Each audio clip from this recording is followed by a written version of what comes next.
Hi, I'm Bill Kristol. Welcome back to Conversations, and welcome back to my friend Ron Brownstein, who we've had a few of these conversations, just 2-3 weeks ago.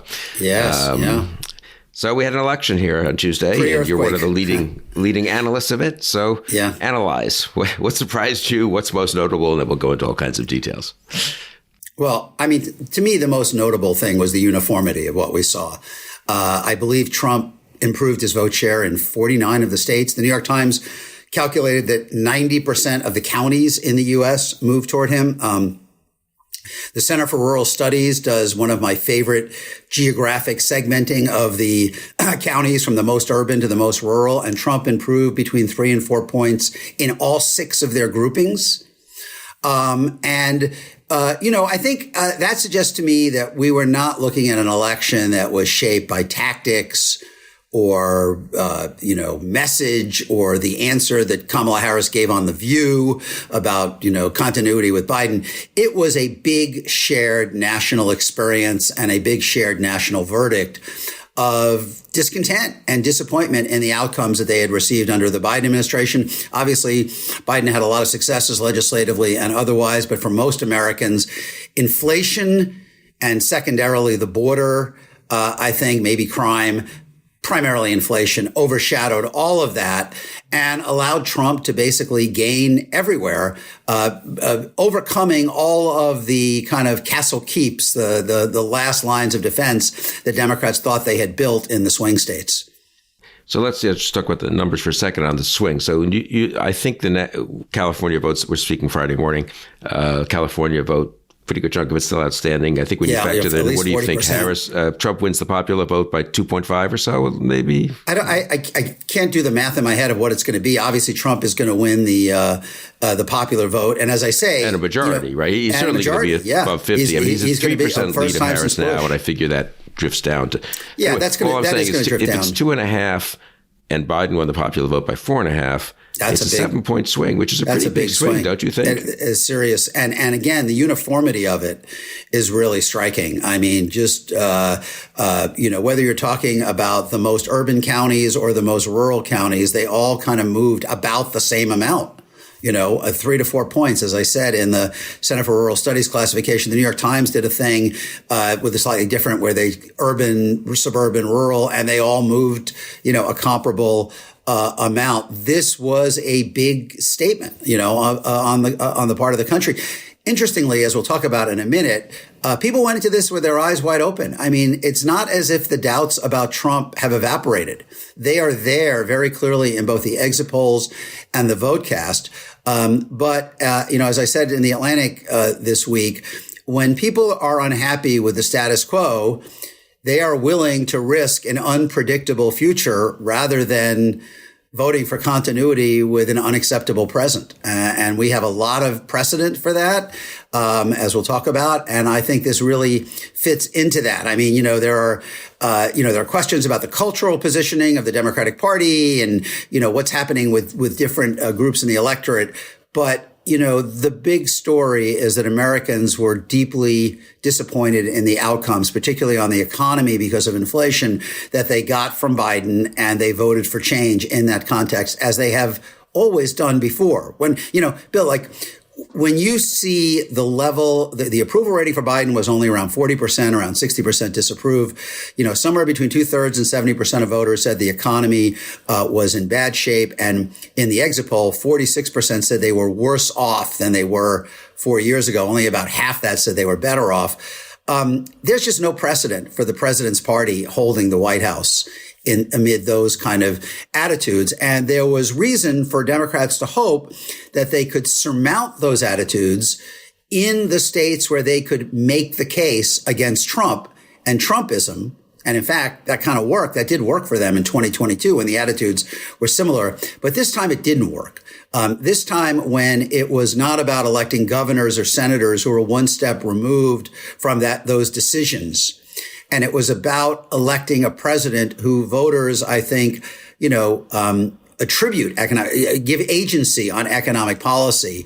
That separation didn't hold. So in some ways, and maybe we should talk about this. In some ways, 2022 was a false signal for Democrats that they could get more separation in the swing states than in the rest of the country than was actually possible in the presidential year itself, when voters view the president as just more aligned or consequential for national economic policy than they do those other offices.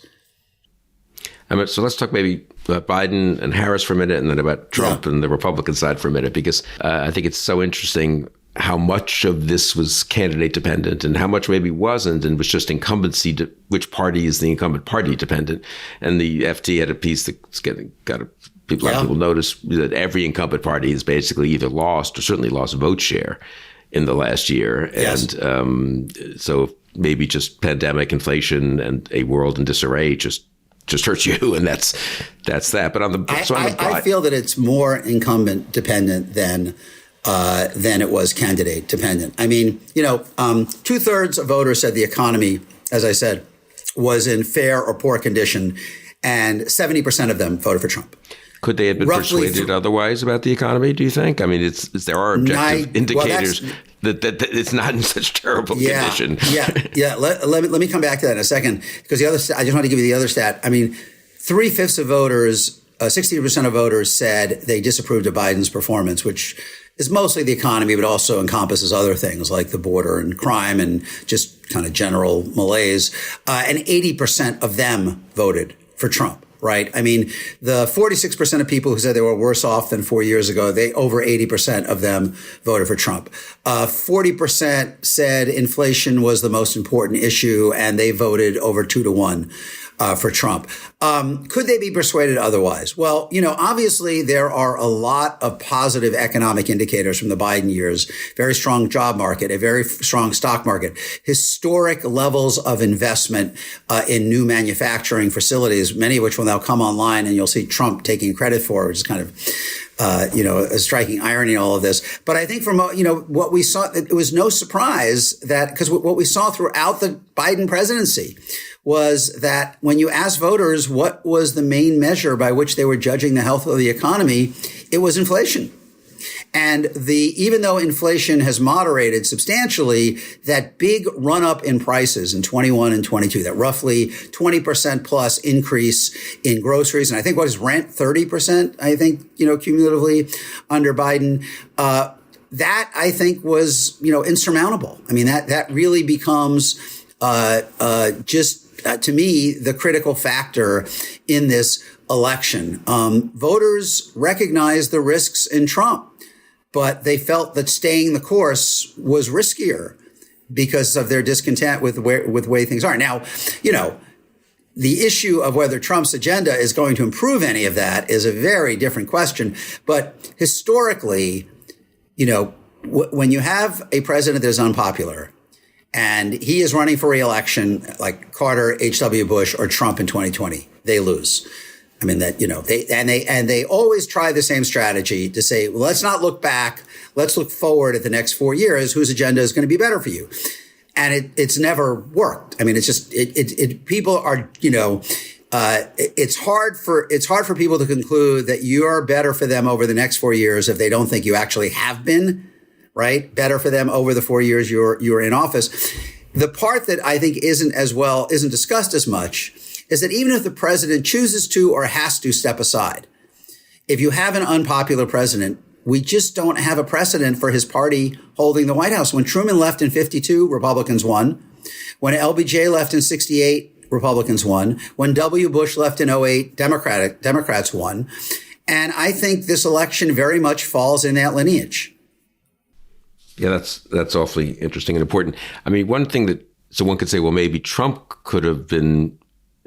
Yeah, you're interpreting this as a normal election, and it raises two questions, which you've thought a lot about and written about. One, how did Trump become a normal Republican in a sense? How come there wasn't a special, oh my God, we can't do Trump? They could have imagined that. And that's in fact what the Democratic strategy was in a sense. Yes, Nikki Haley would have won. Let's just stipulate that.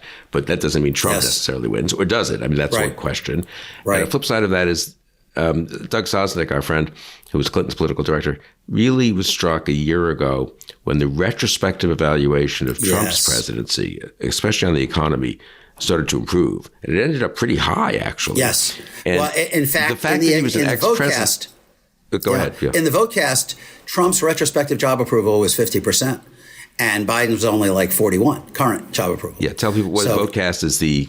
Is the other. There are two data sources. There are the exit polls conducted by Edison Research, and then there's VoteCast by NORC, National Opinion Research Center at University of Chicago, which is done for the AP and Fox and others. They're very this. There used to be a kind of a rivalry, Coke and Pepsi, but the results are astonishingly similar this time. There's very little daylight between them. They tell a very similar story, and yes, we saw that all year. Right. We saw that all year. Trump's retrospective job approval was rising, I believed, because people were judging him primarily through the lens of what they didn't like about Biden, which was inflation and the border and all of the things that prevented Trump's approval rating from ever reaching 50 when he was actually president. The only president for which that was ever, that was true through his whole term. Those were receding in voters' minds. Now, I think if you look at these two data sources, the exit polls and the VoteCast, they show you that voters, I think most voters are aware of the risks they are taking with Trump. Just let me walk through a few of these numbers. A majority of voters, roughly 55%, said that he was too extreme. 55%, again, roughly, said that they view him as a threat to democracy. A majority of voters in the VoteCast, I believe, said they had an unfavorable view of him. This is while they are electing him. Still, somewhere around 2/3 of voters said abortion should be legal in all or most circumstances.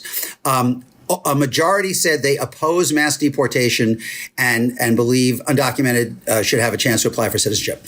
Half of voters said they want the government more than half said they want the government more involved in providing access to health care coverage, health insurance. And half said they want the government more involved in ensuring that kids are vaccinated for childhood diseases, which is obviously now, on all of those fronts, that says to me, it isn't that people didn't hear the case against Trump or didn't hear the case against his policies, but each one of those groups I mentioned, a substantial and decisive slice of people who expressed those negative views of Trump voted for him anyway, right? So just to take a couple examples, 1/4 of women who describe themselves as pro-choice voted for Trump. 1/4 of Latinos who oppose mass deportation voted for Trump. 1/6 of voters, like 16% of voters who said that he would take the country in an authoritarian direction voted for Trump. Over 1 in 10 voters who said that he was too extreme voted for Trump. 1/3 of voters who want government to do more in healthcare voted for Trump. Now, what does that tell you? I mean, I think there's a very clear and consistent story there. And it is one that we have seen before. I remember in 1992, in a campaign that you were involved in, and George H.W. Bush was laboring under widespread discontent with, all the outcomes in the country, particularly on the economy, which also wasn't that bad at the time in reality. And he stayed close in that race by raising doubts about Bill Clinton. Too young, inexperienced, didn't share American values. I remember there being some ad with like buzzards on a tree in Arkansas, and it was done like with kind of like white light. It was like this blasted out post-apocalyptic landscape. But in the end, voters who were discontented took the leap of faith on, the guy they didn't know rather than continuing what they did know. And I remember writing toward the end of that campaign a story in the LA Times whose lead remains one of my guiding guideposts for covering politics. I wrote, stability is risk. When people are dissatisfied with the way things are going, stability is risk. I mean, continuing to go in that direction is scarier to them than taking the leap into the unknown. And I think Trump clearly benefited from that. Yes, he was somewhat normalized, but as you say, 55% say he's too extreme. 55% say he's taking the country in an authoritarian direction. He's not entirely normalized. It's just that for a really decisive slice of people who held that opinion, basically said, I will take that risk because I think he's going to give me a better economy.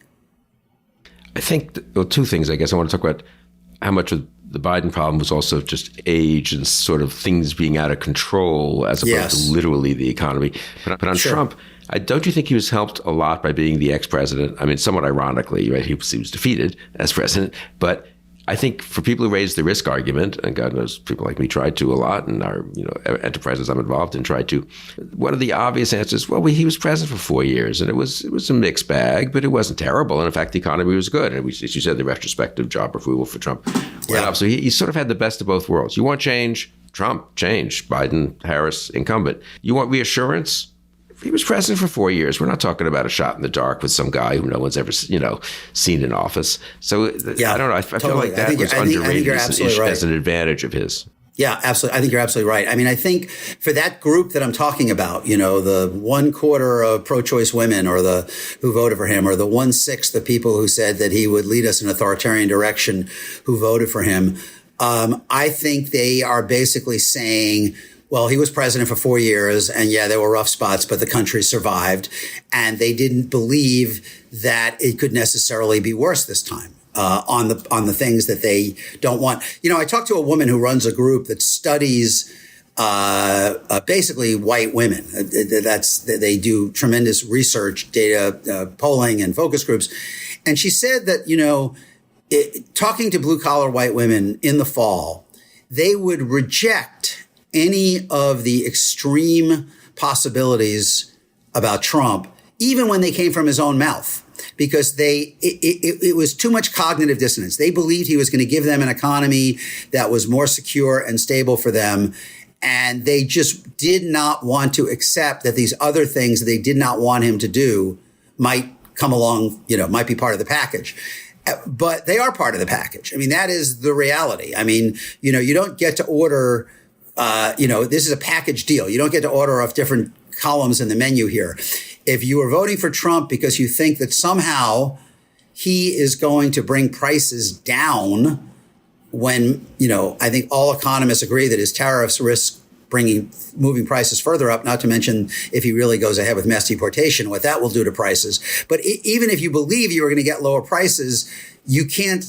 It requires a kind of a suspension of disbelief to basically say that you're not going to get the other parts of it that you don't want, because you are going to have RFK out there, Junior, undermining vaccines and taking, trying to pressure local governments to take fluoride out of the water. And, you are going to have a Justice Department that is weapon. I mean, all of these things you're going to get to some degree. I mean, you are going to get significant deportation. I mean, presidents do what they run on. And, we will see when, the vote, this kind of interesting equivocal judgment where they were like, I don't like these things about Trump, but I'm willing to take the chance they won't happen against the relative certainty I have that he's going to give me a better economy. Well, there's no guarantee on either side of that ledger. There's no guarantee he's going to give them a more affordable economy. As I say, many of his policies might move in the opposite direction. And there's even less certainty that he won't do the things that he said he's going to do. In fact, I think the overwhelming evidence is that he is. Yeah, this is very important. I want to come back to this in just a minute, just to kind of almost finish a couple of things on the retrospective. No reason to think Biden would have been a better candidate than Harris, right? I mean, he was clearly worse, I think. Failing. Worse. Any reason to think if, Biden and Harris had agreed that neither was going to run, and it would have been a little open primary, maybe a longer open primary if they had decided that early, and you get Newsom and Shapiro and everyone running. Any reason to believe that result's fundamentally different? Or you pretty much think you're the incumbent party, it doesn't matter that much if... I think it might have been a little better, but you're the incumbent party. It doesn't matter that much. I mean, I'm trying to remember from history. I mean, she won 17% of people who disapproved of Biden. That seems to me high. I don't remember off the top of my head, but I'm guessing that's relatively high by historic standards. Maybe Shapiro or Newsom would have gotten that into the low 20s, but you're still dealing with the reality that 60% of people disapprove of the outgoing president. 2/3 say the economy is in bad shape. Nearly half say they are worse off than they were 4 years ago.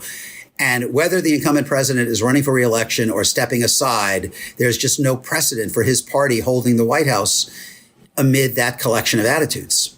Yeah, it didn't matter that Stevenson wasn't part of the wasn't part of the Truman administration, or that John McCain was not a big buddy of George W. Bush, right? I mean, Exactly. You might, like I said, you might have done a little better with a fresh-faced governor, but I don't think it would have been materially different, look at the Latino thing. That we're gonna talk a lot about culture, and I'm sure there is elements of the Trumpian macho appeal that work for Latino men. But 55% of Latinos disapproved of Biden's job performance. 70% of them, even more than the country overall, described the economy as fair or poor. Half of them said they were worse off than they were 4 years ago. I mean, it's, maybe we will look back on this as a lasting realignment of Latino voters, but the immediate evidence suggests to me that this was a performance grade of fail.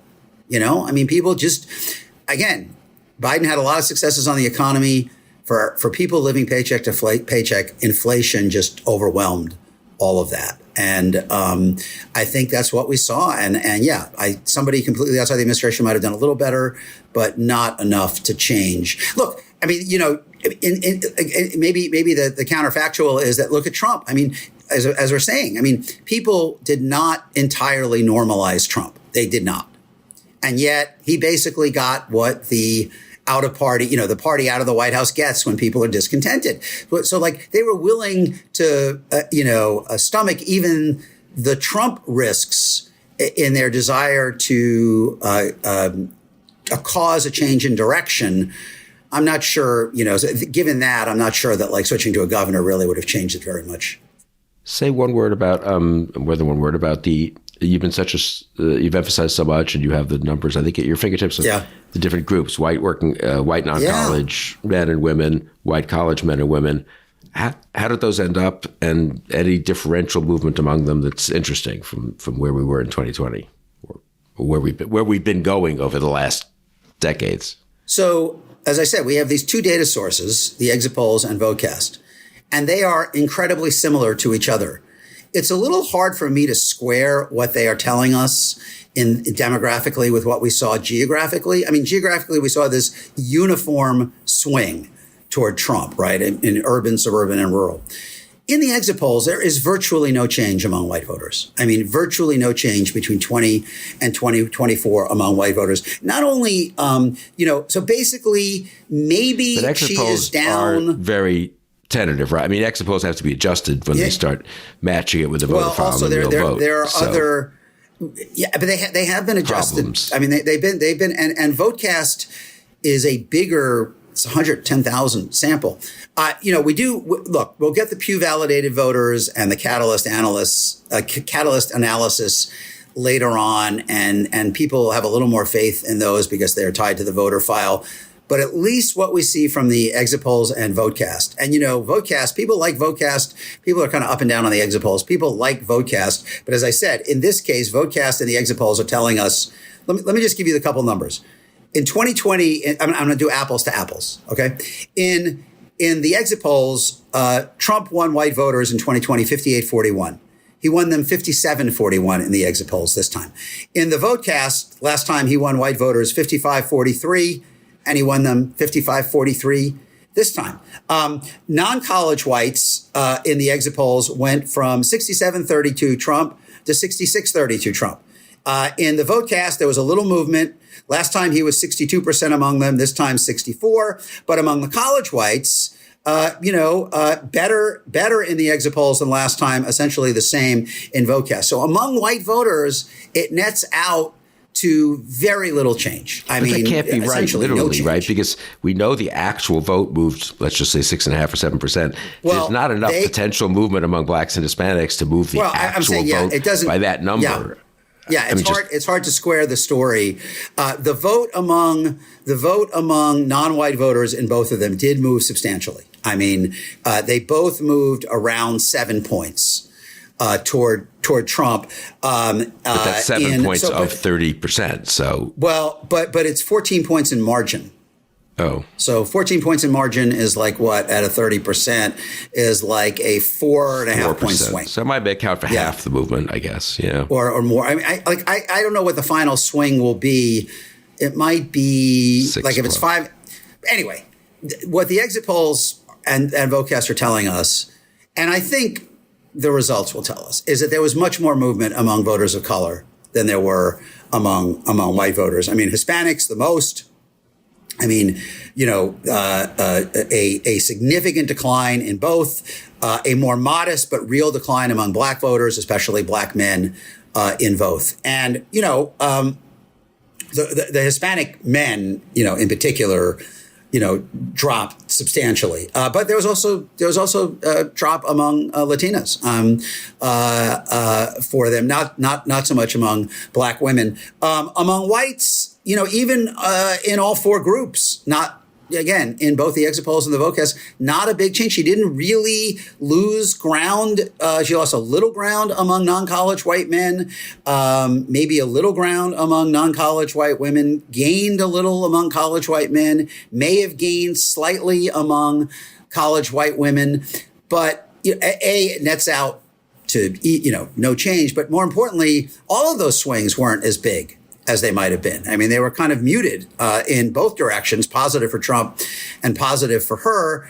And you are left with the biggest change being among black and Latino men, but also Latinas.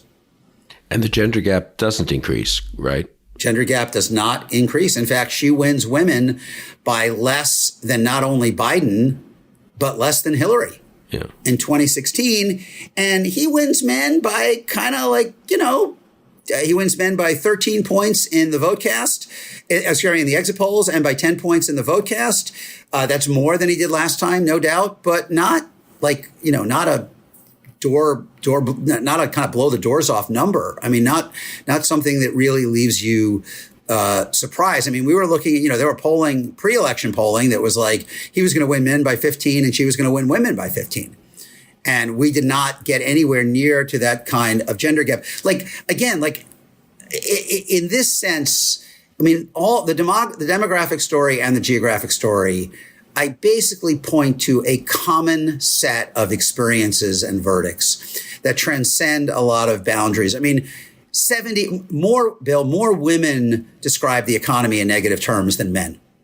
Okay, so all right, yes, women were pro-choice, but as I said, 1/4 of women who said they support legal abortion voted for Trump. What can explain that? I mean, you'd have to start with the economy as the overwhelming factor that explains that. Trump and the fact did a little bit to neutralize the issue. He did. If you live in Wisconsin or Michigan, you don't think you're really, let's say Michigan and Pennsylvania, certainly, you don't think you're really at risk on that because you got Democratic governors and some Democratic state legislators and legislatures. And in fact, I mean, so it's not 2022-ish exactly, where you literally are voting on your state's abortion laws, and we should go back and we cited, we kind of touched on this at the beginning, but I think we both feel this way. Go ahead. So if you look at what happened in 2022, in the states that were not being contested, whether they were blue states or red states, Republicans gained.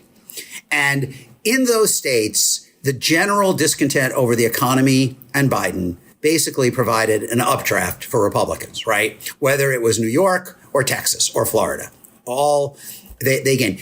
But Democrats in 2022, in the states that were intensely contested, were able to do better because where they spent money, they were able to move the focus of enough voters away from their general unhappiness over the economy or Biden toward abortion, democracy, extremism of Trump candidates. And thus, even in a national environment where Republicans won the national House popular vote by 3 points, I think it was, Democrats won the governorships in Michigan, Pennsylvania, Wisconsin, Arizona, Senate seat in Georgia, et cetera.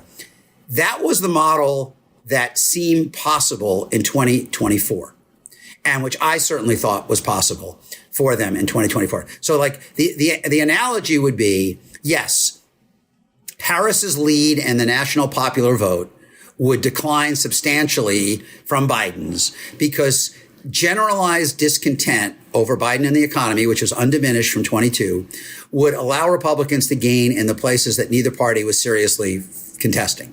But a la 2022, Democrats thought that in the swing states, they could surmount they could overcome that headwind of generalized discontent by focusing voters on Trump's deficiencies, abortion, democracy, et cetera. They could have a separate election in the swing states than in the non-competitive states, blue and red. And it wasn't a crazy theory because it's exactly what happened in 2022. It did not happen in 2024. To an extent, it did. Well, it happened Democrats a little, right? The swing was less. To an extent, it did. In the swing states. So go ahead. Right. Yeah. The swing was less in the swing states, but it was not as big a gap as 2022 when Democrats won them, in many cases, comfortably. Right. Like the share of voters in Michigan, Wisconsin, and Pennsylvania in 2022 who said the economy was in poor shape was as high as it was everywhere else. And yet Democrats won those governorships pretty easily in all three cases. And so there was a widespread belief, which did not seem to me crazy going in, that you could sort of immunize or, you could put a Stephen King kind of dome around the swing states with your campaign, your advertising, your door knocking, your appearances, and you could get voters in them to make their decisions on different issues than in the states that weren't being contested and where they weren't getting this messaging. And as you said, it happened somewhat, but not nearly enough. And the swing states also moved. And, basically it says to me now in retrospect that electing a governor or senator is one thing. When you're electing a president, you're electing the person who you think is actually responsible, rightly or wrongly, for those economic conditions. And so achieving separation from or achieving escape velocity from the gravity of unhappiness over the economy is just harder in a presidential year and turned out to be impossible in the presidential year. I say, an extent, yes. The swing in the swing states wasn't as big as it was in the non-competitive states, but it wasn't nearly as good as 2022. Yeah, and I got that wrong in the sense that I thought, I think you and I talked about this and sort of agreed on this, that Trump's paid advertising seemed powerful, very aggressive, not answered by the Harris campaign, maybe reasonably not answered, but leave that aside for a sec or come back to that if you want. But then as the actual campaigning by Harris and the sort of earned media, so to speak, the convention speech, the debate, were all good for her. But in fact, since Harris did better in the states with the hundreds of millions of dollars of advertising and worse in the, let's call it the more natural places where they saw the convention and the debate, but they didn't see all the advertising.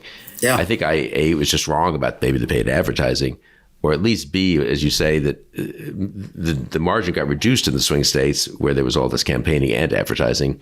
But the swing was 3 or 4 points instead of 5 or 6, maybe, or 7, or bigger in some states where there was which didn't seem competitive, the Virginias and New Jerseys of the world, where there was real movement, So anyway, I don't know. I don't know. I'm talking about that going, if you want more on sort of the details, but also I'm very curious what you think. Like, which is the indicator of where we're going, if I can put it that way? Is the movement in the swing states the sort of the real number because that's where it was really contested?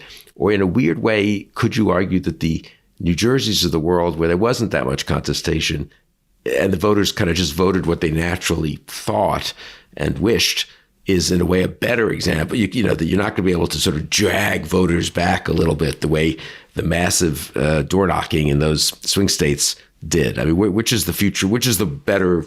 I don't know if that's the way to say this exactly. Maybe there's no answer. Predictor which of the is future. More likely the kind of leading indicator here, I guess.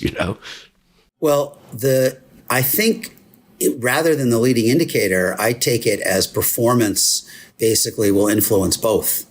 I mean, in the same way that even the most spirited campaign couldn't overcome a negative verdict on Biden's performance.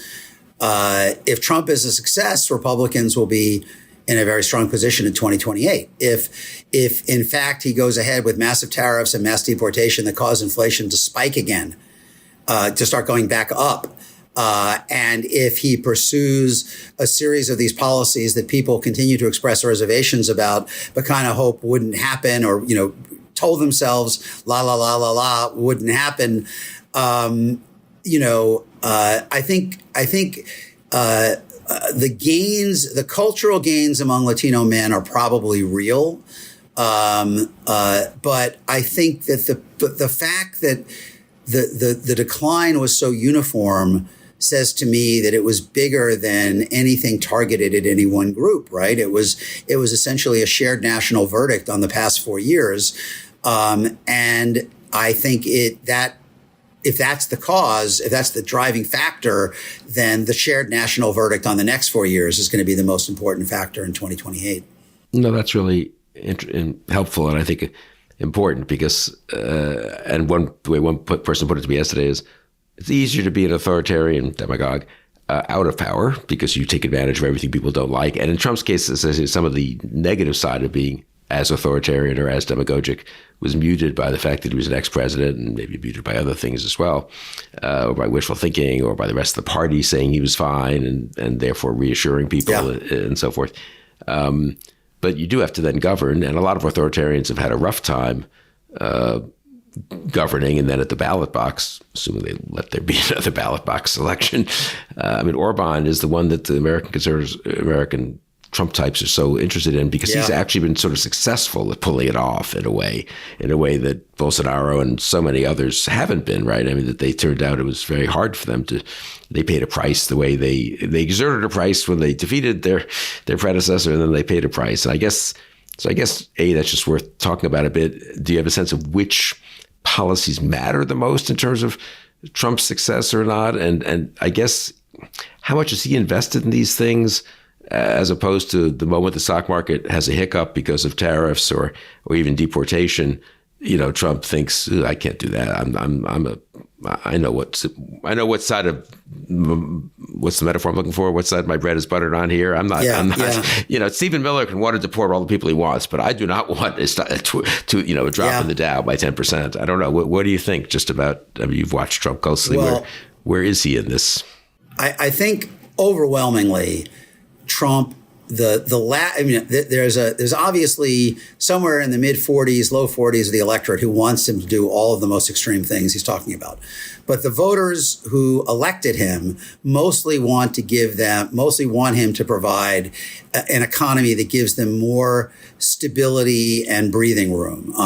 Some combination of moderated prices and growing wages that allows people to feel that their head is above water, even if they're not getting ahead. Again, 46% saying they are worse off. I think a lot of the things that he ran on face significant resistance in the electorate. I mean, certainly anything that will restrict abortion on a national level, be aside a ban, restricting access to abortion medication.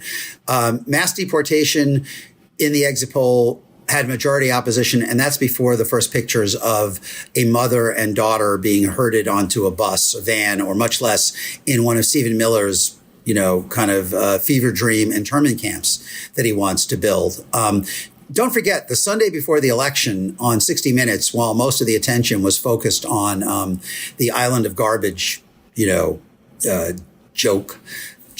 One of Trump's top immigration advisors went on 60 Minutes and was asked how they would avoid family separation, which was deeply unpopular, as you recall, during mass deportation, since there are 4 million U.S. citizen kids, Latino kids with at least one undocumented parents. And he said, we're going to avoid family separation by deporting the kids too, deporting the citizen kids too. If they really start doing that, how's that going to be received? I mean, there are a lot of landmines. I mean, certainly, there is room for him. Anything that goes toward reducing people's cost of living, he has, I think, a lot of leeway. So if he can portray rolling back the climate agenda and drilling more as a way to lower your energy costs, even voters concerned, again, you'll get that slice that we saw, even a share of the voters who are concerned about climate change will probably say, okay, we have to make this choice now. But when you start getting away from that, away from this central nexus of prices and affordability and my cost of living, I think there's a lot more risk for him on those fronts. Again, people did not people were aware of, and it's not like the concerns about Trump have evaporated. They just sublimated them to their more immediate concerns about their economic situation. And I think he risks, depending on how far he goes in the directions that he's talked about, if he convenes a military tribunal to try Liz Cheney for treason or General Milley, that I don't think is going to be received very well. But again, economic success will buy him a lot of leeway. If there is not, I think the biggest risk to him is that his agenda does not solve the problem he was elected to solve, and in fact makes it worse, which is what most economists believe. Though I think there's a certain, I was having a kind of argument with a Democrat who, he's campaigned on getting prices back down, and that would require deflation and a depression. I don't think that's really true. I mean, he gets it's sort of like with stocks, you get what's that called when you mark them up to a new level, when mark to market, mark to like when people die and stuff, the estate, marks it to. I think he gets fresh. People will accept that prices are where they are, and I think. Yeah, I do think the moment he sees, though, if he sees the tariff stuff leading to inflationary pressures, I don't know how much he believes in tariffs and how much he just wants to threaten people with it or use it to reward friends, threaten some foreign governments. Yeah, no, fake declare victory the way he did with China in 2018, but not actually endanger huge swaths of the economy. And you could imagine that a lot will depend, I suppose, on who's around him. And I've been sort of on this side of, you got J.D. Vance and Tucker Carlson and people like that. You're dealing with pretty committed ideologues who are believing all this stuff, America first and all this. Yeah. On the other hand, that's not what Trump is exactly, and it's not what Susie Wiles, his incoming chief of staff, is going to be like, I don't think. And so I guess that's one thing to really follow, right? And I guess, will there be an early indicator of where he falls? I guess it could be issue by issue, right? Well, presidents have enormous unilateral authority over tariffs and immigration. Doesn't really need Congress to give him the authority to do these things. So he can do them on day one, and they have said they're going to start deportations on day one. The tariffs, I think, will be a big telling point. Like, does he, what did he say? 10% across the board, 60% or more on China. I think the Chinese one might, I'm not an expert in trade law, but I think the Chinese ones might require more of a process, but he can do the tariffs pretty fast. So we'll see if he wants to. The tax cuts, they don't, they will have to extend those sometime in 2025 if they win the House, which, they're probably going to do. I mean, I suppose California could allow Democrats to eke it out, more likely not. They will extend the tax cuts. They will end the enhanced ACA subsidies. So a lot of people are going to be moving off of the exchanges. I mean, we're going to have millions of fewer people with health insurance. But again, 1/3 of the people who said they want the government to do more to expand access to healthcare voted for Trump. I mean, the primacy of the sense that in his presidency, there was more economic security. I have more money in my pocket at the end of the week. That phrase you kept hearing, Democrats, that was, I described as the nightmare phrase they kept hearing in focus groups of Latino and Black men throughout the Biden presidency.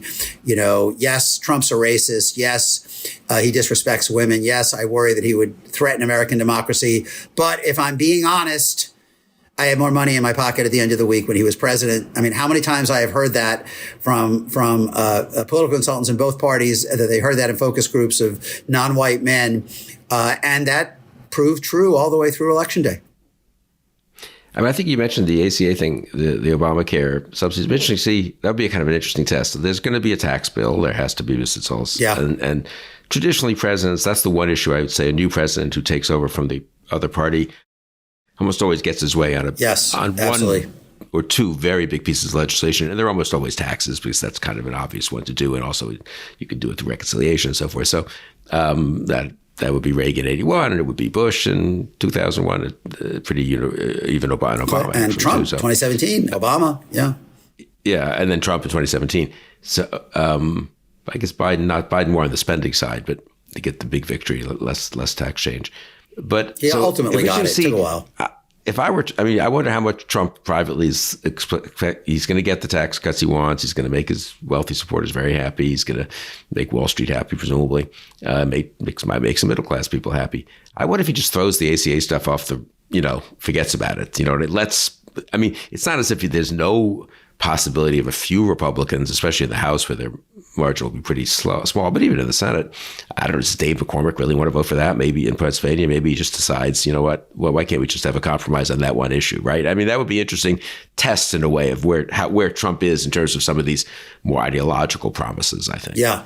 Well, I think it is. First of all, on the ACA subsidies, they expire at the end of 2025. I think Republicans are just going to let them go away. I can't see them extending those enhanced subsidies, which have dramatically increased the number of people. I think there were 11.5 million people on the exchanges when Trump left office. It's 21 million now.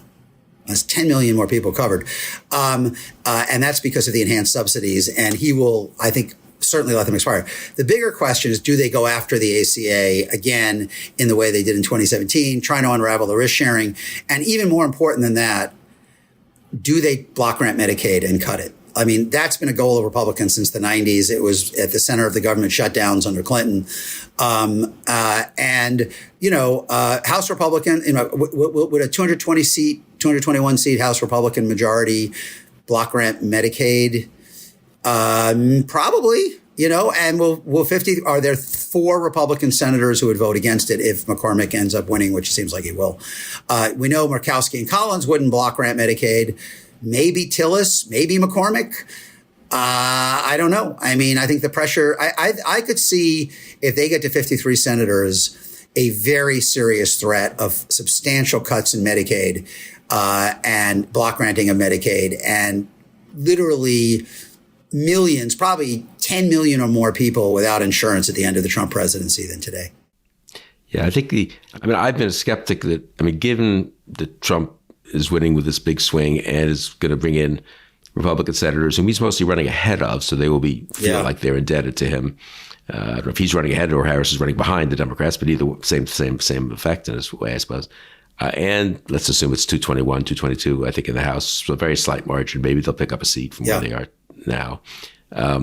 He has huge clout. I do think that's a very important general point to make. People who have a static view of Trump here on Friday, November 8th, which is a view that's mostly shaped by the campaign, of course, and by the last few months, don't appreciate what it's going to feel like by January 20th, I would say, if he has a pretty successful transition. That's another big if, and I think Democrats should think about how to make it less successful, honestly. But if he has a less chaotic transition than 2016-17, if he has some reassuring appointments, but balances the kind of J.D. Vance, Steve Miller side of the party with, let's call it, the Wall Street, establishment side in terms of his own cabinet and so forth, he goes in with huge momentum and clout. One forgets how powerful Reagan had. Didn't have the House, obviously, in 1981 and still was able to. Obama had big margins, but he also tried to pass some pretty unpopular stuff, and he did ultimately kind of close call and so forth. Anyway, so on the one hand, I think he has a huge amount of clout. On the other hand, we still do have independently elected senators and members of Congress, for all that they don't exercise their independence much. And maybe there's political pressure on them, on whether it's on deportations or on tax policy or on, fights about SALT. I don't know. One can imagine. I wonder how much. Do you think? I guess I'll put it this way: how much will American politics look like normal politics in the middle of 2025, when the kinds of fights we were all familiar with wings of the party rebelling at things, sort of, and not every person sailing through with automatic confirmation. Usually, 1 or 2 people go down, even when your party controls the Senate. Right? You have to pull a nominee who has a problem. How much is it that, and how much is it? It's a new world, and it's sort of Trump triumphant. Well, I think we are generally moving toward a more parliamentary system where the Congress does not break from the president of their party very much. Obviously, Manchin and Sinema were a big point of resistance for Biden. But if you look at the House, they had a tiny majority, and they passed, when the Democrats controlled the House, they passed everything on the Democratic list. Assault weapon ban, voting rights, LGBTQ rights, police reform, Build Back Better. I think you're going to see something like that in the House. I think you will see very high levels of support. Now, can they repeal the IRA subsidies, the Inflation Reduction Act?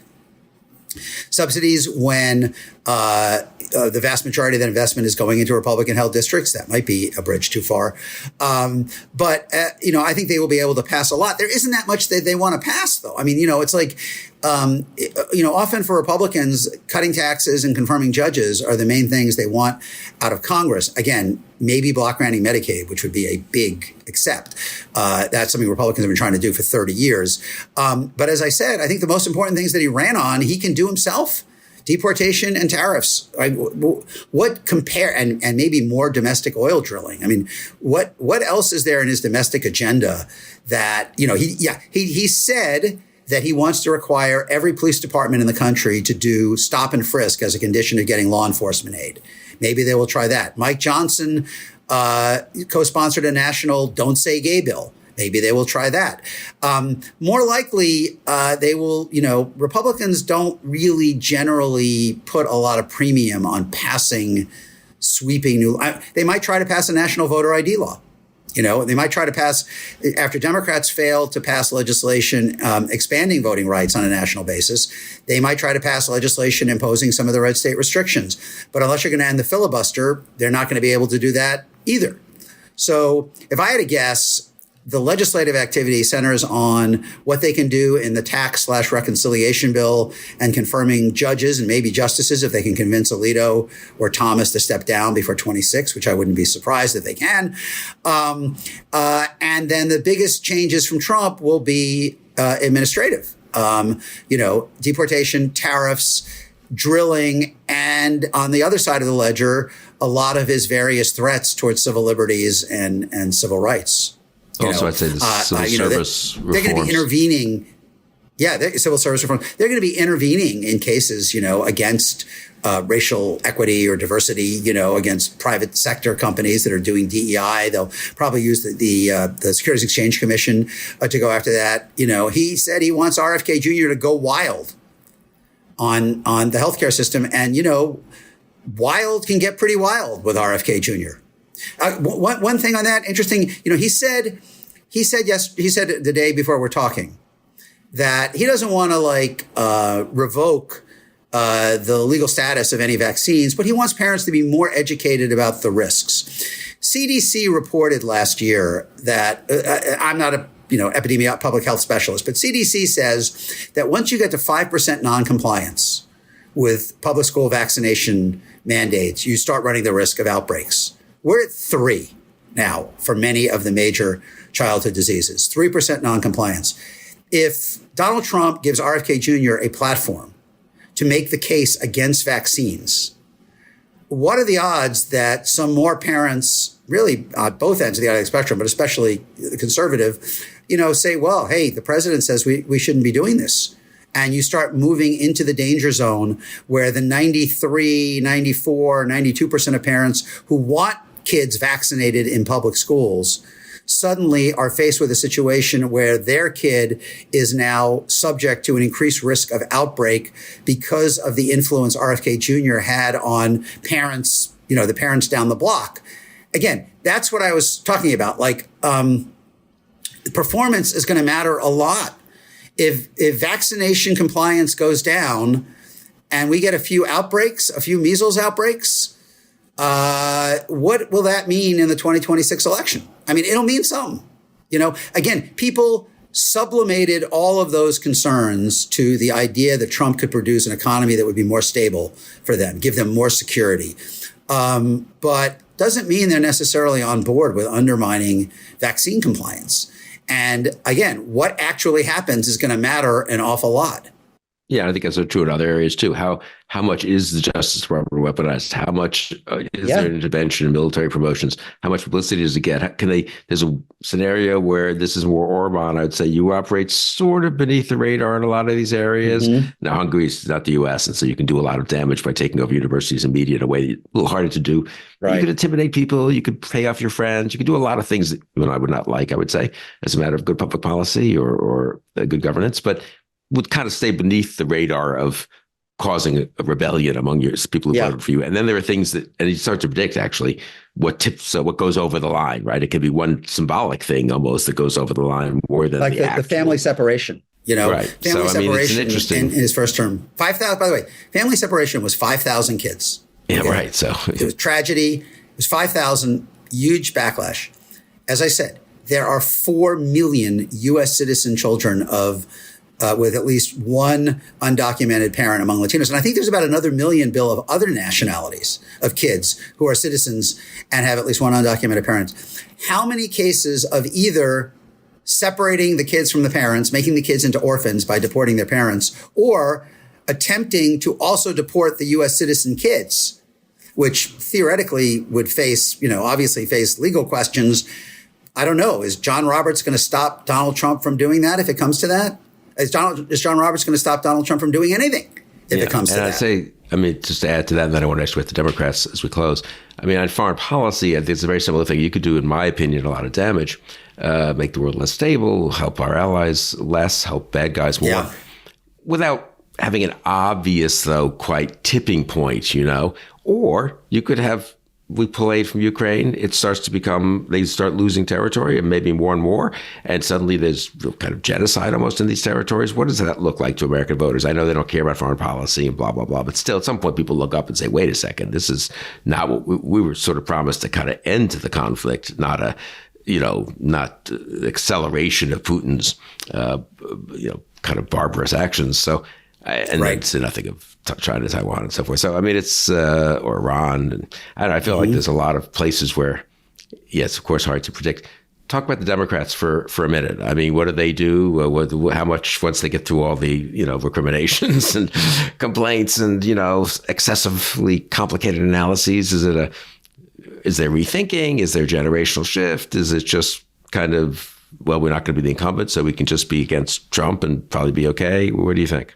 Well, I think in terms of 2028, it will be both a generational and geographic shift. I think a la Bill Clinton in 92, there will be a lot of interest in a younger governor. I think that kind of transcends whatever messaging is done, but move it out of Washington and be a generational shift. Harris, I thought, was a pretty good candidate. The situation she inherited, obviously that one very bad moment on The View, couldn't think of anything she differed from Biden, but overall, she hit her marks on all of the big moments. And certainly generated a lot of excitement and enthusiasm. What she really couldn't do was reassure enough working class voters in particular that she had an economic alternative that would make their life better. Again, based on history, I'm not sure that the history is replete with presidents or their would-be successors trying to get voters to look forward when they're discontented over the previous 4 years. It just has not worked ever. So, I think part of the obvious message the Democrats will take away from this is we have to do better among working class voters across racial lines. Now, some will say, well, that will require cultural moving to the middle. Maybe not. I'm not sure how important that was in the end. It is going to require convincing them that Democrats have a plan that can make their life better in material ways. And if Trump is not successful economically, obviously that gets a lot easier. I'm not sure the ferocity of resistance to him will be as intense as it was in 2017, given that he is certainly going to win the popular vote and may win a majority. I'm not sure. Democrats may pick their spots about as opposed to is there going to be a women's march in January of 2025? Probably not. Again, he did better among women than he did in 2016. And even a lot of pro-choice women voted for him.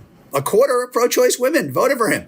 I think for Democrats, the search for an economic message that resonates with blue collar folks across racial lines is going to be front and center.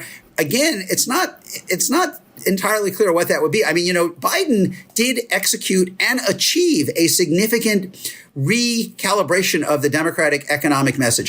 He basically said, I am going to put my chips on spending massively to encourage the revival of American manufacturing and the creation of jobs that don't require a college degree. He talked about that all the time, and she did too. How many jobs they were creating that did not require a college degree. They have, in fact, generated an investment boom. and in clean energy primarily, but also semiconductors. It didn't matter. The number of people who benefit from that, even at the most expansive version of it, is still pretty limited. It's hundreds of thousands of people. I think they said they added 800,000 manufacturing jobs, whereas tens of millions are affected by inflation. So I don't know what Biden already moved the economic message to be less focused on the Clinton-Obama idea of you earn what you learn. We're going to get more people into higher education. He didn't really talk about that very much. Clinton and Obama were like, we're going to train people for the jobs of the future.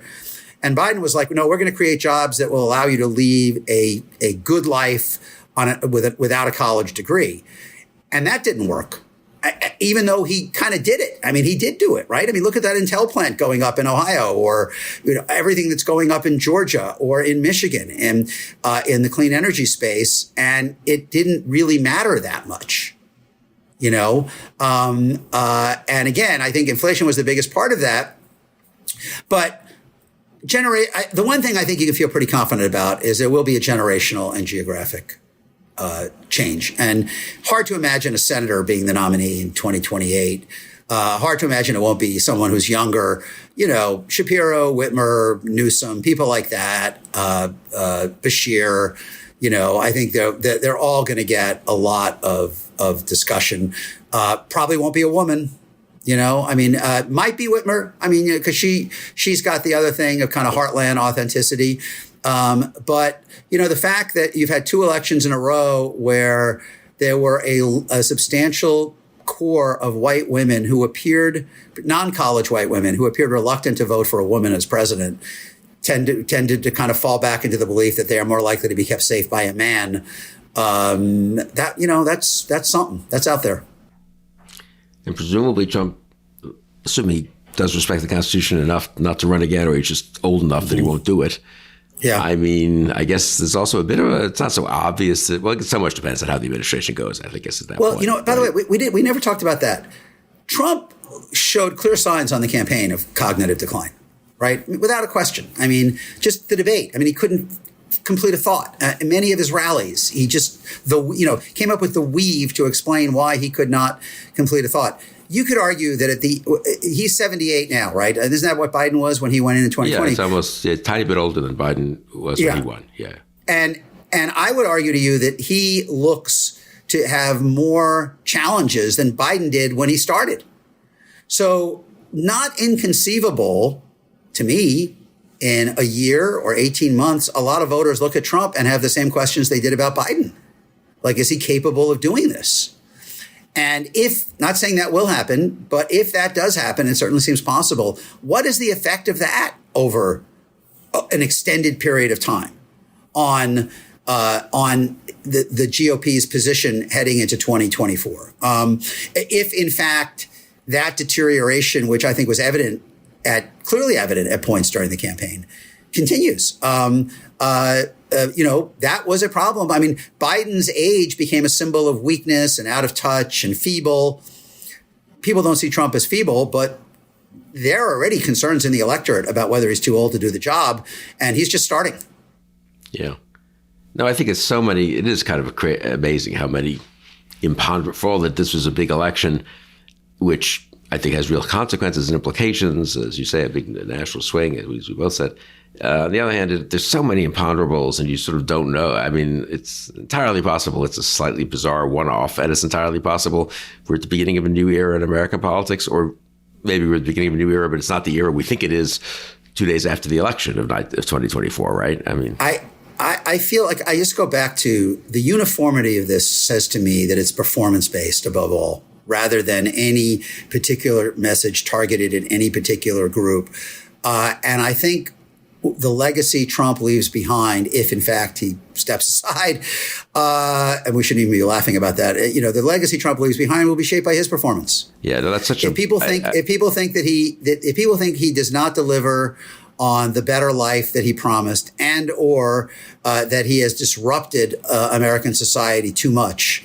He's talked on multiple occasions on multiple different reasons about sending the military into U.S. cities.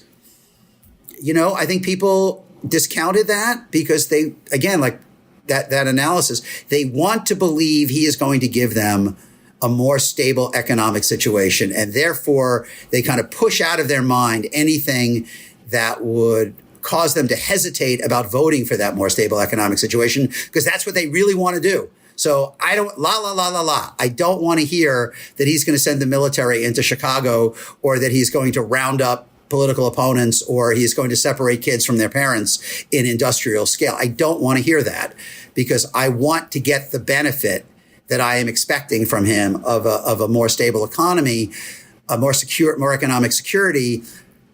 Let's see what the 4 years produce. And I think then we will have a better idea of what his political legacy will be. Yeah, I mean, the slight counter argument to what you were just saying, though, is that people might not mind if the military goes to the streets of Chicago if the economy is good, right? I mean, how much tolerance they have for some of these things that you and I might not like is a very open question. But I also agree that it doesn't, because they voted once or twice for me, but it doesn't mean that they have infinite tolerance for all that stuff. So it's somewhere in the spectrum, we will learn, and I guess he will learn. And we tested to see how flexibly is Reagan. We all think Reagan revolution, he went through with the tax cuts and defense buildup and was very adamant on those. He gave way on a lot of things. Right? Reagan did not do a lot that he promised to do in 1980. Taxes.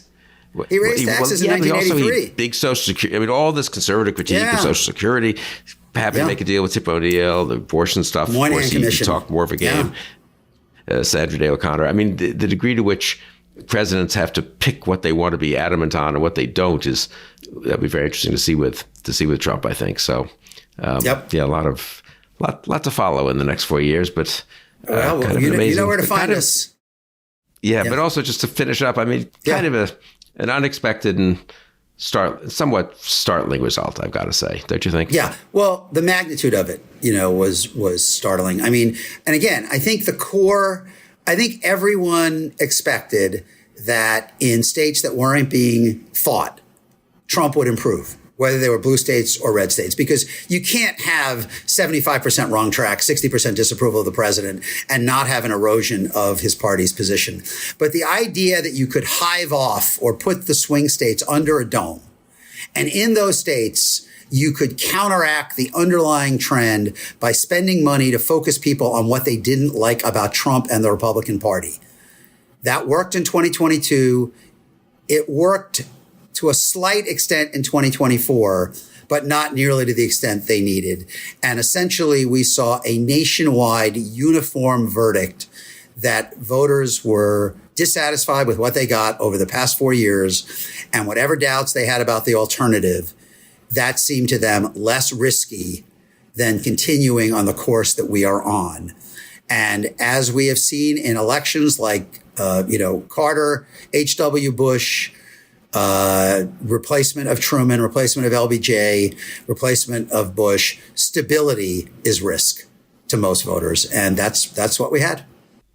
And we'll see where we are in 2 years and 4 years, and maybe even 1 year with Virginia and New Jersey. So we will come back and have more of these conversations. But this has been awfully illuminating, Ron, really helpful. And thanks for taking time to do this. Well, thanks for having me, Bill. Always great to be with you. I mean, we've seen enough of these to know that there is no last word ever in American politics. And I guess my main thing that I'm coming away from this is that performance really matters. I mean, it's not just ideology. It's not just the shifting allegiances of different groups or places. Everybody wants you to deliver. And if you don't, you pay a price everywhere. And that's exactly what we saw. Fair enough. Of course, they have to judge what delivering means and so forth. But yes, that's but they certainly made that judgment over 3-4 years with Biden. It never changed, really, right, from the late summer of 2021. That is pretty striking. That number was flat. Before we go, I mean, you remember the 1980 campaign had a lot of overlap with this, where there was the verdict on Carter that never changed for years. But for months and months in the election year, he was able to stay close by pointing the finger and saying, "Do you really trust this guy to be president? He's washed up actor, warmonger, didn't know enough about the national government." And in the end, voters decided that they were continuing with Carter was a bigger risk than taking the leap to Reagan. And I think that's what we saw again this time. Ron, thanks for taking the time. Bill. Thanks for joining me. All right. And thank you all for joining us on Conversations. If you enjoyed this video and would like to see more like it, please don't forget to like and subscribe. Your interest in this program means a lot to me. I appreciate it.